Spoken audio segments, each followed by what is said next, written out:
اعوذ باللہ من الشیطان اللعین الرجیم بسم اللہ الرحمن الرحیم وصلی اللہ علی محمد وآل بیتہ الطیبین الطاہرین المعصومین۔ بارگاہ ملکوتی امیر المومنین صلوات اللہ وسلامہ علیہ سے قرآنی صورتوں کے فضائل کا سلسلہ سورہ الممتحنہ اور سورہ الصف تک پہنچا ہے۔ پیغمبر اکرم صلی اللہ علیہ وآلہ وسلم نے سورہ الممتحنہ کی تلاوت کے جو فضائل بیان کی ہیں وہ کچھ یوں ہیں کہ من قرأ سورة الممتحنہ، جو بندہ سورہ ممتحنہ کی تلاوت کرتا ہے، کان المؤمنون والمؤمنات لہ شفعاء یوم القیامہ، قیامت کے دن مومنین اور مومنات اس کی شفاعت کریں گے۔ وہ مومنین اور وہ مومنات کہ جن کو اللہ سبحانہ وتعالی قیامت کے دن حق شفاعت عطا کرے گا، وہ اس بندے مومن کی شفاعت کریں گے۔ امام زین العابدین علیہ السلام نے سورہ الممتحنہ کی تلاوت کرنے کی جو فضیلت بیان کی ہے وہ کچھ یوں ہے: من قرأ سورة الممتحنة فی فرائضہ ونوافلہ،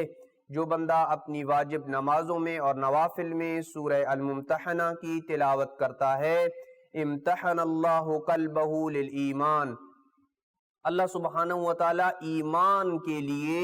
اس کے دل کی آزمائش کرتا ہے کہ یہ بندہ ایمان کے کس درجے کی اوپر فائز ہے۔ اس کے دل کا اللہ سبحانہ وتعالی اس کی آزمائش کرتا ہے اور اس کو پرکھتا ہے۔ وَنَوَّرَ لَهُ بَصَرَهُ، اور اللہ سبحانہ وتعالی اس کی بینائی کو نورانی کر دیتا ہے اور اس کی بصر کو نور عطا کرتا ہے۔ وَلَا يُصِيبُهُ فَقْرٌ أَبَدًا وَلَا جُنُونٌ فِي بَدَنِهِ وَلَا فِي وَلَدِهِ، اور اس بندے کو اس دنیا میں کبھی فقر و فاقہ کا سامنا نہیں کرنا پڑے گا اور نہ وہ خود اس دنیا میں پاگل پن جیسی امراض کا شکار ہوگا اور نہ اس کی اولاد میں کوئی ایسا ہوگا کہ جو پاگل پن جیسی امراض میں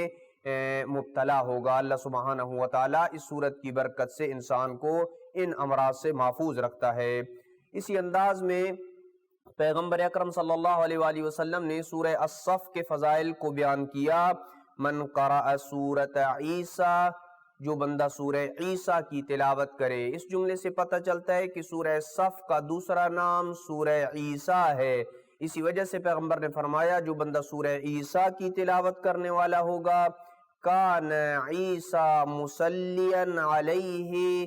مستغفرا لہ ما دام فی الدنیا، جب تک یہ بندہ دنیا میں ہوگا جناب عیسیٰ اس کے لیے دعا بھی کرتے رہیں گے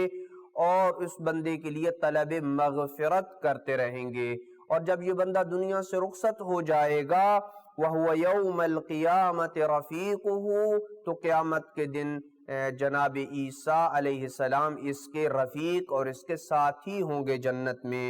امام باقر علیہ السلام نے سورہ الصف کے فضائل کو یوں بیان کیا: من قرأ سورة الصف، جو بندہ سورہ صف کی تلاوت کرے، وَأَدْمَنَ قِرَاءَتَهَا فِي فَرَائِضِهِ وَنَوَافِلِهِ، اور اپنی واجب نمازوں اور نوافل میں باقاعدگی کے ساتھ سورہ صف کی تلاوت کرنے والا ہو،